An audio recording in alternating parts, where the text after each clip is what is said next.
Welcome to all. Today I'm going to discuss with the topic about different separation mechanisms used in chromatography technique. Chromatography separations are classified by the chemical or physical mechanisms used to separate solute. These includes ion exchange chromatography, partition chromatography, adsorption chromatography, size exclusion chromatography, and affinity chromatography. Coming to the ion exchange chromatography principle.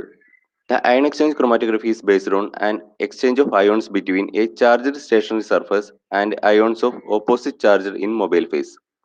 Depending on the conditions of solute are either cations or anions. These are also known as ion exchanges.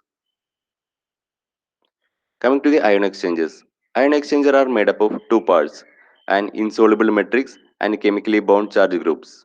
It is again classified into two types, cation exchanger and anion exchanger. In cation exchanger is also known as acidic ion exchanger. Anion exchanger is also known as basic ion exchanger.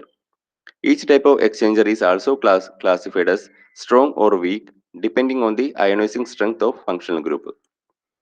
Different types of ionic exchanger and functional groups and matrices are shown in this table. Weakly acidic, weakly basic, and strongly basic. Bond molecule can be eluted by altering the pH of eluting buffer or by increasing the salt concentration of the eluting buffer. A positively charged protein bound to cation exchanger can be eluted increasing the salt concentration in the eluting buffer because cations present in the buffer compete with positively charged groups on the protein for binding to ion exchanger. Proteins having a low density of net positive charge will tend to emerge first, followed by those having higher charge density. Selection of ion exchanger is also very important. The choice of ion exchanger for the purification of biomolecules largely depends on the isoelectric point of the biomolecule. A solute having a positive charge will bind to cationic exchanger and vice versa. Many solutes having more than one type of ionizing group and may have both positively and negatively charged groups. The net charge of such molecule depend on the pH. Choice of buffers. Cationic buffer should be used with anionic exchanger and vice versa.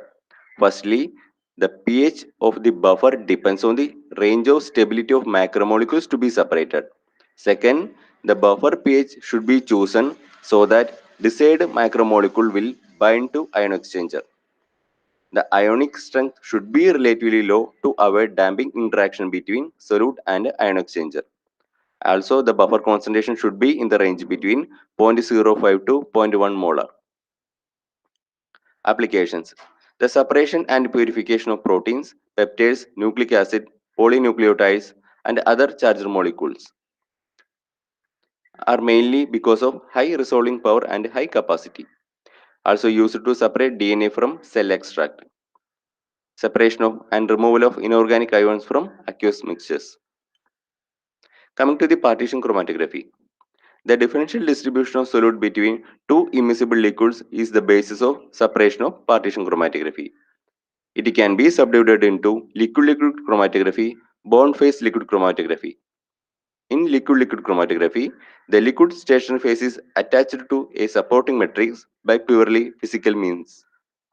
In bond phase liquid chromatography, the station phase is covalent matrix. Example, a water station phase is supported by a cellulose, starch or silica, etc. Liquid-liquid chromatography categorized as normal phase liquid chromatography and reverse phase liquid chromatography. In normal phase liquid chromatography, the station phase is polar and mobile phase is relatively non-polar. Station phase is alkylamine bound to silica. The mobile phase is generally in an organic solvent such as hexane, heptane, dichloromethane or ethyl acetate. Based on the polarity of this organic solvent are arranged as follows. The order of elution of analytes is such that least polar is eluted first and most polar last. Application. Used to separate analytes that have low water solubility and those that are not amenable to reverse phase liquid chromatography. In reverse phase liquid chromatography, station phase is non-polar and mobile phase is relatively polar. Station phases alkaline silicon groups are chemically attached to silica. The mobile phase is commonly water or aqueous buffers, methanol, acetonitrile, etc. The order of elution of analyze is such that most polar is eluted first and least polar eluted last. In reverse phase, liquid chromatography differs from most other forms of chromatography in that stationary phase is essentially inert and only non-polar interactions are possible with the analytes. Applications. It is widely used to analyze drugs and their metabolites, insecticides and pesticide residues, and amino acid, peptides, and proteins. Thank you.